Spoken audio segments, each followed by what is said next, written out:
Welcome back. सबसे पहले आपको बताएं कि लाहौर में पीटीआई की रैली से कबल पुलिस का एक्शन। दफा 144 की खिलाफ वर्जी पर पीटीआई के मुतअद्दिद कारकुन गिरफ्तार। पुलिस का पीटीआई कारकुनों को मुंतशिर करने के लिए वाटर कैनन का भी इस्तेमाल। केनाल रोड और दीगर सड़कों से जमान पार्क जाने वाले रास्ते सील कर दिए गए हैं और इमरान खान की रैली निकालने और दफा 144 को चैलेंज करने के लिए कानूनी टीम से मुशावरत भी जारी है। लियाकत अंसारी नुमाइंदा खुसूसी इस वक्त हमारे साथ मौजूद हैं। लियाकत, सबसे पहले तो ये बताइए कि इस वक्त अपडेट्स क्या हैं, ताज़ा तरीन मनाजिर क्या हैं? आज इस वक्त जमान पार्क की तरफ रैलियों की आमद का सिलसिला जारी है। जो मार रोड पर पुलिस की चेक पोस्ट थी या नाका था, उसको पीटीआई के कारकुनों ने तोड़ दिया और उसके बाद जो है वो जमान पार्क के आगे एक पीटीआई के कारकुनों की बड़ी तादाद पहुंचने में कामयाब हो गई है। चूंकि जमान पार्क की तरफ आने वाले रास्ते बंद किए गए हैं, लेकिन दूसरी साइड जो थी केनाल की, इसकी अपोजिट साइड जो थी वो खुली हुई थी। तो पीटीआई के कारकुनों ने नहर के दरमियान से 2 पाइपलाइंस जो कि वाटर सीवरेज की थी गुजरने वाली, उनके ऊपर जो है फट्टे रखकर और चारपाइयां रखकर उनको पुल का दर्जा दे दिया है और उस साइड से जो है पीटीआई के कारकुनों को जो है इस आरजी पुल से गुजारने का सिलसिला जारी है। पुलिस की बड़ी तादाद जो है उसने जब ये देखा तो उसके बाद जो है नफरी केनाल रोड के अपोजिट साइड जमान पार्क के वहां भी तैनात कर दी गई हैं। 2000 के करीब पुलिस एहलकार इस वक्त जमान पार्क के अतराफ में मौजूद है, किसी भी एक्शन के लिए तैयार है। थोड़ी देर पहले उनकी पीटीआई के कारकुनों के साथ झड़प हुई और जिसके नतीजे में गिरफ्तारियां हुई, वाटर कैनन का इस्तेमाल किया गया और पुलिस की जानब से ये फुटेज सामने आई जिस पर पुलिस जो है वो पीटीआई की गाड़ियों पर डंडे बरसा रही है, जिसके नतीजे में उन गाड़ियों के शीशे वगैरह टूट गए और गाड़ियों को नुकसान पहुंचा। इस वक्त पीटीआई के कारकुन यहाँ डंडे लिए हुए जमान पार्क के गेट नंबर 1 और गेट नंबर 2 पर मौजूद हैं और हर तरह की सूरत हाल के लिए निपटने के लिए मुकम्मल तौर पर चार्ज नजर आ रहे हैं। नारेबाजी, जोशो जज्बात, पार्टी तराने यहाँ पर गूंज रहे हैं। दूसरी जानब जमान पार्क के अंदर इस वक्त इमरान खान की सदारत में पार्टी की लीडरशिप का और लीगल टीम का मुश्तरका इजलास हो रहा है, जिसमें इस बात का जायजा लिया जा रहा है कि एक तो 144 जो है इसको जो है वो अदालत में चैलेंज करने का मामला डिस्कस किया जा रहा है कि इसको इस नफाज को गैर कानूनी करार दिलवाने के लिए और इसको 144 जो है इसका इम्पोजमेंट ख़त्म करवाने के लिए जो है वो हाई कोर्ट में पिटीशन दायर की जाए। निगरान हुकूमत के खिलाफ तौहीन अदालत की दरख्वास्त दायर करने पर भी गौर हो रहा है और रैली के हवाले से हतमी फैसला भी होना बाकी है कि रैली होगी या नहीं, क्योंकि लाहौर के मुख्तलिफ रास्तों से रैलियाँ जो है वो रवा दवा हैं जमान पार्क की तरफ, लेकिन आगे जमान पार्क के करीब जो है रास्ते बंद हैं। इसलिए ये अमकान है कि इन नाकों पर जो है वो पुलिस और पीटीआई के कारकुनों में दोबारा तसादम हो सकता है। अगर पीटीआई हतमी तौर पर यह फैसला करती है कि रैली हर सूरत में निकलेगी, चाहे जो मर्जी हो जाए, रुकावटों को तोड़ा जाए, तो इसके बावजूद अगर रैली निकलती है तो फिर तसादम और का खदशा है। अगर देखा जाए तो सिर्फ जो है वो ठोकर या लाहौर के इस साइड से आने वाले रास्ते बंद नहीं किए गए, बल्कि वाघा बॉर्डर से उस साइड से आने वाले रास्तों के अंडर पासेस के आगे कंटेनर रखकर या उनके गाड़ियां खड़ी करके उनको भी पुलिस ने बंद कर दिया है। सुंदरदास रोड को बंद कर दिया गया है। तो इस तरह पुलिस इस वक्त किसी भी एक्शन के लिए भी तैयार नजर आ रही है। पीटीआई के जो कारकुन है वो भी चार्ज हैं। तो लगता ये कि अगर रैली निकलने का फैसला हुआ तो फिर रास्ते में कहीं ना कहीं पुलिस से झड़प भी हो सकती है, तो सादम हो सकता है। तो बहरहाल इस वक्त देखना यह है कि पीटीआई की लीडरशिप क्या डिसीजन लेती है। अच्छा लियाकत, ये भी बताइएगा, आपने जिक्र किया कि ये जो मुशावरती इजलास इस वक्त जारी है, इमरान खान जिसकी सदारत कर रहे हैं, उसमें यह भी प्लान किया जा रहा है कि तौहीन अदालत की दरखास्त निगरान हुकूमत के खिलाफ दी जाए, लेकिन ये किन ग्राउंड्स पर देना जा रहे हैं? कौन सी तौहीन अदालत की है इस वक्त की निगरान हुकूमत ने? वो इस ग्राउंड पर देना चाह रहे हैं कि जब सुप्रीम कोर्ट जो है वो पाकिस्तान में पंजाब में इंतखाबात के हवाले से फैसला दे चुकी है, उसके नतीजे में 30 अप्रैल को जो है वो पंजाब में तारीख ऐलान हो चुका है कि 30 अप्रैल को यहाँ इंतखाबात होंगे। तो यकीनी तौर पर जब इंतखाबात की तारीख आ जाती है तो उसके बाद जलसे जुलूस और रैलियाँ करना सियासी जमातों का हक होता है। तो इस बुनियाद को जो है वो चैलेंज किया जा रहा है कि पीटीआई को सियासी बुनियादों पर इलेक्शन कैंपेन चलाने से रोकने के खिलाफ ये तौहीन अदालत की दरख्वास्त से गौर है। ठीक है लियाकत, आप साथ ही रहिएगा। हसन रजा ने भी हमें ज्वाइन किया है। हसन, आप तो सबसे पहले ये बताइएगा कि जब पाकिस्तान तहरीक इंसाफ की जानिब से इस रैली के इनेकाद का प्लान बनाया गया तो क्या जो ज़िले इंतज़ामिया है उनसे इजाज़त ली गई थी, उनके साथ अपना प्लान शेयर किया गया था और उसके बाद आज ये दफ़ा 144 नाफिज हुई?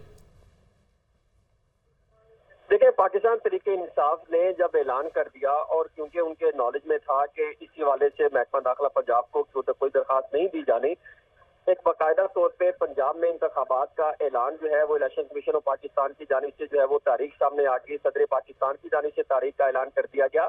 उसके बाद उन्होंने ये समझा कि कोई दरखास्त देना बनती नहीं है, लेकिन महकमा दाखिला पंजाब की जानिब से आज सुबह जो है जो सेंट्रल पाकिस्तान तहरीक इंसाफ की सदर हैं डॉक्टर यास्मीन राशिद साहिबा, उनको जो है खत भिजवाया था जिसमें ये कहा गया था कि ये जो कि अमन ओमान की सूरत हाल बेहतर नहीं, दीगर मार्च ठीक है, ये खत भिजवाया गया था महकमा दाखिला पंजाब की जानिब से। हसन, बहुत शुक्रिया आपका। आगे बढ़ते हैं। तहरीक इंसाफ के रहनुमा हमाद अजहर ने कहा है कि लाहौर में जलसे जुलूसों पर पाबंदी से साबित हो गया ये खौफजदा है। इलेक्शन से पहले किस तरह जलसे जुलूसों को रोका जा सकता है, पूरी दुनिया देख रही है। पाकिस्तान में बुनियादी हुकूक किस तरह पामाल हो रहे हैं। कंटेनर्स लगाकर रास्तों को बंद किया जा रहा है। अदालत गैर कानूनी हुक्मनामे का नोटिस ले। वो जमान पार्क लाहौर में मीडिया टॉक कर रहे थे। आप कह रहे हैं कि 7 दिनों के लिए शहर में कोई सियासी सरगर्मी या कोई रैली जुलूस नहीं निकलेगा, तो ये किस चीज़ का इलेक्शन करा रहे हैं आप अगर सियासी एक्टिविटी नहीं होएगी? दरअसल ये इमरान खान का खौफ है जो इनके आसाब पर सवार हो चुका है। पूरी दुनिया देख रही है कि पाकिस्तान में बुनियादी हकूक़ को कैसे जब्त किया जा रहा है। जमान पार्क के इर्द गिर्द तमाम रास्तों को कंटेनर से ब्लॉक कर दिया गया। आज मैं सुप्रीम कोर्ट के चीफ जस्टिस से भी अपील करता हूँ कि फौरी तौर पर अज खुद नोटिस लें इसका कि किस तरह इलेक्शन से पहले जमहूरियत को ही मुंजमद कर दिया गया। जबकि वफाकी वजीर कानून आजम नज़ीर तारड़ ने कहा है कि इमरान खान को अब ख्याल आया अदलिया बचाओ तहरीक चलानी है। इन्होंने माजी में अदालतों पर जलगार की, फैसले मानने से इनकार किया। इमरान खान के दौर में अदलिया दबाव का शिकार रही। आपने अपने दौर में अपोजिशन पर मुजालिम ढाए, स्याह दाग और धब्बे आपके दामन पर नुमाया हैं। वो इस्लामाबाद में न्यूज़ कॉन्फ्रेंस कर रहे थे। पाकिस्तान तहरीक इंसाफ के चेयरमैन इमरान खान साहब को अब ख्याल आया है कि उन्होंने अदलिया बचाओ की तहरीक शुरू करनी है। आपने अपने दौरे हुकूमत में जिस तरह के पॉलिसीज़ रखी और जिस तरह के इल्ज़ामात आप पे आए कि आप अपोजिशन को पसे दीवार जिस तरह आपने उन पे जो मज़ालिम ढाए, जगह जगह पे ये सदाएं बुलंद होती थी कि जो अदलिया है वो किसी ना किसी हवाले से दबाव का शिकार है। लेकिन वो कुछ ऐसे स्याह दाग और धब्बे हैं जो कि उनके दामन पे नुमायां हैं। कानून सबको एक नज़र से देखता है और यही हमारे आइन में आर्टिकल 25 की मंशा भी है। और वफाकी वज़ीर दाखिला राना सनाउल्लाह ने कहा है कि निगरान पंजाब हुकूमत ने एजेंसीज की रिपोर्ट पर लाहौर में दफ़ा 144 लगाई। इमरानी टोला किसी कानून को खातिर में नहीं लाता। एक तरफ फितना खान की टांग पर प्लस्तर, जबकि दूसरी तरफ एहतजाज कर रहे हैं।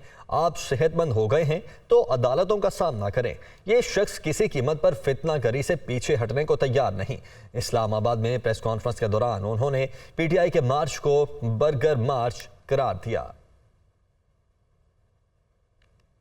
तो वफाकी वज़ीर दाखिला राना सनाउल्लाह ने कहा है कि निगरान पंजाब हुकूमत ने एजेंसीज की रिपोर्ट पर लाहौर में दफ़ा 144 नाफिज की। इमरानी टोला किसी कानून को खातिर में नहीं लाता। एक तरफ फितना खान की टांग पर प्लस्तर, जबकि दूसरी तरफ एहतजाज कर रहे हैं। और अहम खबर है, इलेक्शन कमीशन ने पंजाब में आम इंतखाबात का शेड्यूल तैयार कर लिया है। पंजाब असम्बली के आम इंतखाबात का शेड्यूल आज जारी किए जाने का इम्कान है। रिटर्निंग ऑफिसर्स मुमकिन तौर पर कल पब्लिक ऑफिस नोटिस जारी करेंगे। ज़राए इलेक्शन कमीशन की जानिब से यह बताया जा रहा है इंतखाबी शेड्यूल के साथ ROs और DROs भी तैनात कर दिए जाएंगे। ज़राए की जानिब से यह भी बताया जा रहा है। तो इलेक्शन कमीशन ने पंजाब में आम इंतखाबात का शेड्यूल तैयार कर लिया है। पंजाब असम्बली के आम इंतखाबात का शेड्यूल आज जारी किए जाने का इम्कान जाहिर किया जा रहा है, जबकि ज़राए इलेक्शन कमीशन का बताना है कि रिटर्निंग ऑफिसर्स मुमकिन तौर पर कल पब्लिक ऑफिस नोटिस जारी करेंगे। वकार सैयद ने हमें ज्वाइन किया है। वकार, क्या डिटेल्स हैं? जी बिल्कुल, ये पंजाब में आम इंतखाबात के इनेकाद का मामला है जिसमें सदर मुमलिकत की जानिब से 30 अप्रैल की जो पोलिंग डे है वो मुकर्रर किया है। इलेक्शन कमीशन ने इसका बाकायदा तौर पर शेड्यूल जारी करना है, जिसकी जो इलेक्शन कमीशन के जराए हैं वो ये बता रहे हैं कि इलेक्शन कमीशन ने ये शेड्यूल जो है वो तैयार कर लिया है और उसमें मुमकिन तौर पर यानी जो कल की तारीख बताई जा रही है कि वो पब्लिक ऑफिस नोटिस डे होगा, जिसके बाद बाकायदा तौर पर जो शेड्यूल का आगाज कर दिया जाएगा। ताहम इससे कबल इलेक्शन कमीशन ने इस मामले पर एक और मुशावरत होनी है और इलेक्शन कमीशन की जानिब से जब एक दफ़ा इस शेड्यूल की मंजूरी दे दी जाएगी तो उसके बाद बाकायदा तौर पर ये शेड्यूल जो है वो जारी कर दिया जाएगा। जबकि इसके साथ जैसे ही शेड्यूल जारी किया जाएगा तो इलेक्शन कमीशन जो रिटर्निंग अफसरान है और डिस्ट्रिक्ट रिटर्निंग अफसरान होंगे उनकी तैनाती के से मुतल्लिक जो नोटिफिकेशन है वो भी जारी कर देगा। जबकि जो ज़राए हैं इलेक्शन कमीशन की वो ये भी बता रहे हैं कि शेड्यूल में ताखीर की एक बड़ी वजह ये भी थी कि इलेक्शन कमीशन ने जो सूबा पंजाब के जो ब्यूरोक्रेट्स हैं जिनको बतौर आरओ और डीआरओ जो है वो तैनात करना था, ठीक है, उन्हें भी तैनात करना था। बहुत शुक्रिया वकार सईद आपका। बराह रास्त आपको लाहौर लिए चलते हैं, शेख रशीद मीडिया टॉक कर रहे हैं। डरे हुए 13 जमाती और उसके हमनवा ये कौम को बताएं कि आज पहला दिन इंतखाबी मुहिम इमरान खान शुरू करने लगा है। सारे चौक चौराहे बंद कर दिए हैं। तो कितनी दफा रखना है यार? सारे चौक और चौराहे बंद कर दिए हैं। इमरान खान इस वक्त अपने वकला से मशावरत कर रहे हैं। उनकी मीडिया टीम आपसे बेहतर तौर पर बताएगी। लेकिन एक बात मैं कहना चाहता हूं, जो भी सुप्रीम कोर्ट के फैसले को रोकने की साजिश कर रहा है, एक बिलावल उधर है, वेमन डे मना रहा है न्यूयॉर्क में, आसफ जरदारी कहता है डिफॉल्ट नहीं हो रहा, और एक निगरान जो है जिसके पास कोई इख्तियार नहीं, उसने सारे लाहौर को बंद कर दिया है। Supreme court so motive action ले, और इमरान खान जो आज सदर की दी हुई तारीख पर जो सुप्रीम कोर्ट ने दी, बाहर निकलने वाले थे, सारे चौक चौराहे बंद कर दिए।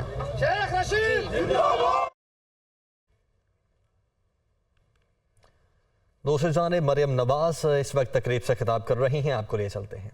विमेंस डे जिसको कहते हैं, ये हर रोज़ विमेंस डे होता है हमारी ज़िंदगी में, क्योंकि जिस तरह माशाल्लाह ख़वातीन अपने घरों को चला रही हैं, अपने जॉब्स कर रही हैं, बिजनेसेस कर रही हैं, अपनी ज़िम्मेदारियां निभा रही हैं, तो आई थिंक कोई भी दिन जो है वो मुकम्मल नहीं होता हमारी ख़वातीन को शामिल किए बगैर। तो हर दिन पाकिस्तान के अंदर विमेंस डे होता है।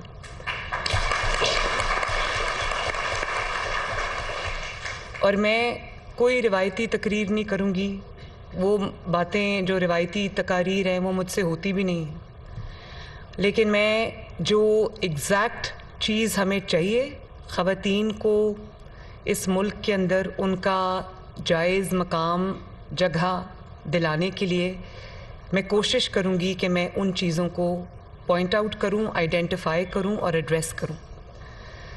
देखें, कहते हैं कि ये बात तो सब ने सुनी है ना कि पाकिस्तान के अंदर जो आबादी का या पॉपुलेशन का जो 50% है या मोर देन 50% है, निस्फ जो हिस्सा है वो ख़वातीन है। ये सब तो आपको पता है, ये बात आपको पता है, ये पूरी दुनिया जानती है। लेकिन क्या ये भी आप लोग जानते हो कि जो वोटर्स एक्टिव वोटर्स एज है उसमें ख़वातीन मर्दों से 2% ज़्यादा है। तो अब आप ये सोचो कि जब अपनी राय देने की बारी आती है, जब कौम का मुस्तकबिल की डायरेक्शन देने की बारी आती है, जब कौम की तकदीर का फ़ैसला करने की बारी आती है, तो उस फ़ैसले की ज़्यादा ताकत आप ख़वातीन के पास है। लेकिन उससे भी ज़्यादा ज़रूरी सवाल ये है कि क्या जो हक़ के राय दही है, जिसको वोटिंग कहते हैं, हमें ये इस चीज़ का इदराक है कि हमें क्या राय देनी है। हमें इस चीज़ का इदराक है कि हमने जब राय देनी है जो इस मुल्क की डायरेक्शन सेट करेगा, तो जो 52% है, 53% की जो राय है, वो क्या हम वो सारी चीज़ों को फैक्टर इन करते हैं जिनको फैक्टर इन करके हमें राय देनी है और इस मुल्क की डायरेक्शन, नेशनल डायरेक्शन जो है वो सेट करनी है। और क्या आप सब में से ज़्यादातर लोग जो यहाँ बैठे वो एम्पावर्ड होंगे, ख़वातीन जो हैं, लेकिन क्या वो फ़ैसला करने की कि किसको वोट देना है, किसको वोट नहीं देना, क्या फैक्टर देख के वोट देना है, वोट नहीं देना, क्या इसकी आज़ादी पाकिस्तान की हर खातून को है कि वो अपनी मर्ज़ी से ये फ़ैसला कर सके कि मैं इस मुल्क को कहाँ देखना चाहती हूँ, या मैं इस मुल्क को क्या डायरेक्शन देना चाहती हूँ, या मैं ख़वातीन के हवाले से इस मुल्क को कहाँ देखना चाहती हूँ, तो इसी सवाल के अंदर वो जवाब सब हैं जो इस मुल्क को डायरेक्शन सेट करने की जहाँ ज़रूरत है। अभी देखें ये जो मुल्क, अभी आपने इतनी ज़बरदस्त डॉक्यूमेंट्री दिखाई, by the way Sadia, I must compliment you कि बहुत अच्छा, you done it up so well माशाल्लाह। एंड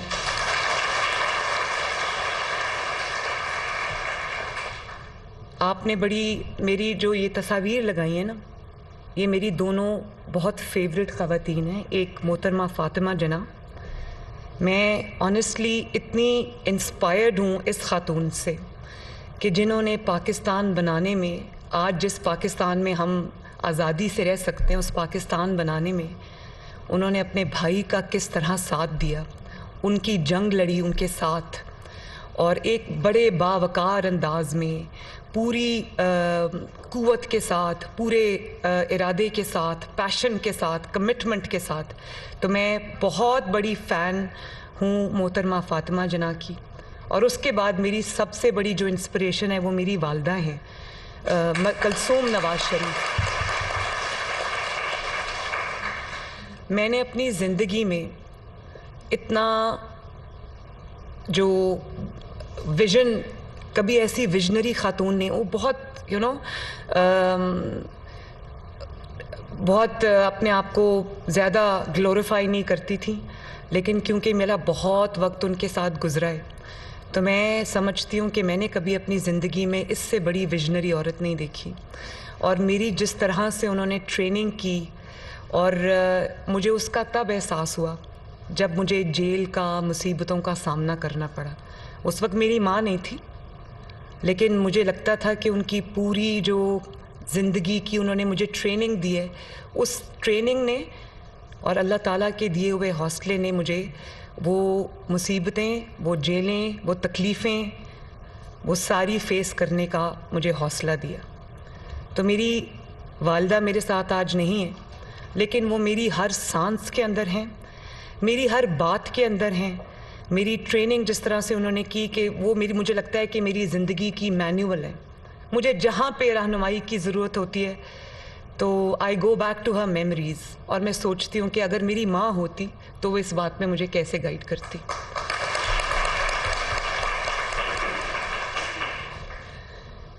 पाकिस्तान अभी पसमानदा है, तरक्की के लिहाज से भी, सोच के लिहाज से भी, लेकिन ये जो मैंने अभी डॉक्यूमेंट्री देखी, इसमें जिन ख़वातीन का नाम आया हर शोबे के अंदर, उससे मेरा इतना हौसला जो है वो माशाअल्लाह बढ़ जाता है। अभी जो ख़वातीन हैं वो सप्रेस्ड हैं, ख़वातीन को उनका हक़ नहीं मिलता जिस तरह से मिलना चाहिए, वो मौक़े, वो वसाइल भी उनको नहीं मिलते। लेकिन आप फिर भी देखें कि ख़वातीन ने हर शोबे में पाकिस्तान में अपना नाम बनाया। आप ये देखें कि औरतें जो हैं वो, हमारी ख़वातीन, पाकिस्तानी ख़वातीन पायलट्स भी हैं, फ़ाइटर जेट्स भी उड़ाती हैं, और माउंटेनियर्स भी हैं, पुलिस फ़ोर्स में ख़वातीन हैं। और वो जब पुलिस फ़ोर्स की ख़वातीन यूनिफॉर्म में होती हैं तो मैं जब भी उनको देखती हूँ तो मेरा दिल बहुत खुश होता है। आर्म्ड फोर्सेस में ख़वातीन मौजूद हैं, यूनिफॉर्म में जब वो अपने मुल्क के लिए खिदमात अंजाम दे रही होती हैं तो पाकिस्तान की हर ख़ातून का जो सर है वो फ़ख्र से बुलंद हो जाता है। फिर हमारी डॉक्टर्स हैं, इंजीनियर्स हैं, पॉलिटिशियंस हैं। यहाँ पर अगर मैं शहीद मोहतरमा बेनज़ीर भुट्टो साहिबा का नाम ना लूँ तो ज़्यादती होगी। वो पाकिस्तान की नहीं बल्कि आलम इस्लाम की पहली ख़ातून वज़ीर आज़म थी।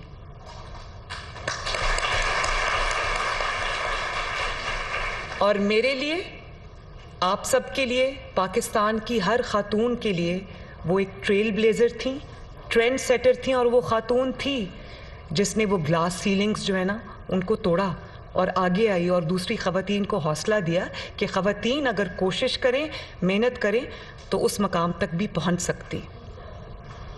फिर यहाँ पर राइटर्स, आप देखो पाकिस्तान के पास क्या ज़बरदस्त ख़वातीन राइटर्स हैं, ऑथर्स हैं, आर्टिस्ट्स हैं।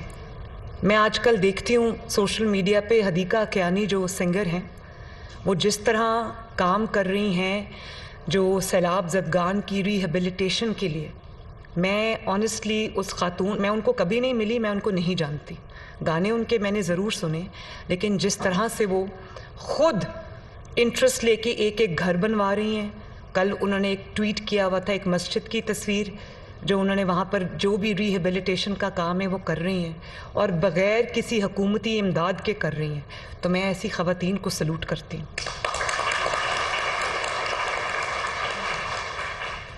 इसी तरह हमारी बहुत सारी अनसंग हीरोज़ हैं, बल्कि उनको हीरोइंस कहना चाहिए, जिनमें हमारी पोलियो वर्कर्स होती हैं, जिनमें हमारी लेडी हेल्थ वर्कर्स होती हैं, जिनमें हमारी सोशल वर्कर्स होती हैं, जिनमें बड़े फ़ख्र से मैं कहती हूँ कि खेल के हर मैदान के अंदर, चाहे वो हॉकी हो या वो क्रिकेट हो या अभी मैंने एक बाइकर की देखी है या वो माउंटेनियरिंग हो, मैं कहती हूँ कि ख़वातीन ने हर जगह पे अपना मकाम बनाया। और एक वो ख़ातून जो क्रिकेटर थी, उनका नाम मुझे शायद इस वक्त मेरे जहन में नहीं है, सना मीर, वो जो अपनी बाद में क्रिकेट खेल के अपनी बेटी को, छोटी सी उनका न्यूबॉर्न, बिस्मा मारूफ सॉरी, उन्होंने अपनी वो खेल के मैदान में जब वो खेल लेती थी तो उसके बाद आके उन्होंने अपनी बेटी जो है वो उठाई होती थी। तो मेरे लिए बड़ी एक इमोशनल वो फीलिंग होती थी। तो ये कुछ नाम हैं, सब नाम नहीं हैं, बहुत बहुत बड़ी तादाद है ख़वातीन की। सना मीर हैं क्रिकेटर, अरफा करीम हैं आईटी एक्सपर्ट। इतनी छोटी सी उम्र में उस बच्ची ने, अब वो अल्लाह ताला के पास है, अल्लाह ताला उसको करवट जन्नत नसीब करे, लेकिन उस बच्ची ने आईटी इंडस्ट्री में या पाकिस्तान के अंदर उसने एक ट्रेंड सेट किया।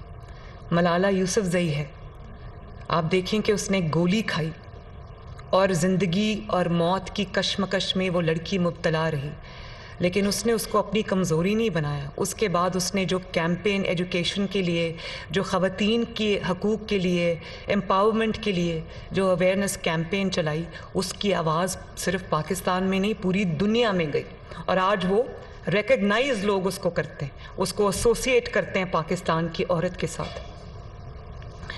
फिर आयशा